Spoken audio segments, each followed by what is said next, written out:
ദേശീയപാത 66ന്റെ വികസനവുമായി ബന്ധപ്പെട്ട് എടമുട്ടം ജംഗ്ഷനിൽ അടിപ്പാത അനുവദിക്കണമെന്നാവശ്യപ്പെട്ട് വലപ്പാട് ഗ്രാമപഞ്ചായത്ത് ഭരണസമിതി യോഗം ഐക്യകണ്ഠേന പ്രമേയം പാസാക്കി.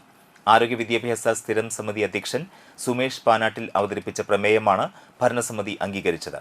എടമുട്ടം ജംഗ്ഷന്റെ ഭൂമിശാസ്ത്രപരവും വികസനപരവുമായ പ്രാധാന്യം കണക്കിലെടുക്കാതെ ദേശീയപാത അതോറിറ്റി അടിപ്പാത നിഷേധിച്ചത് അങ്ങേയറ്റം പ്രതിഷേധാർഹമാണെന്ന് പ്രമേയത്തിൽ ചൂണ്ടിക്കാട്ടി.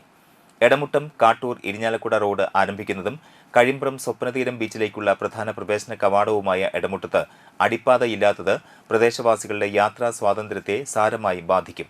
മുൻ ഭരണസമിതിയുടെ ഭാഗത്തുനിന്നുണ്ടായ അനാസ്ഥ മൂലമാണ് പ്രദേശം ഇത്തരമൊരു പ്രതിസന്ധിയിലായതെന്നും ആരോപണമുണ്ട്. നിലവിൽ ഈ വിഷയത്തിൽ കോടതിയുടെ സ്റ്റേ നിലനിൽക്കുന്നുണ്ട്. കോടതി നടപടികൾ ജനങ്ങൾക്ക് അനുകൂലമാക്കാൻ ആവശ്യമായ ഇടപെടലുകൾ പഞ്ചായത്തിന്റെ ഭാഗത്തുനിന്ന് ഉണ്ടാകും. ഹൈവേ ആക്ഷൻ കമ്മിറ്റി നടത്തുന്ന ജനകീയ സമരങ്ങൾക്ക് പഞ്ചായത്ത് പൂർണ്ണ പിന്തുണയും പ്രഖ്യാപിച്ചു.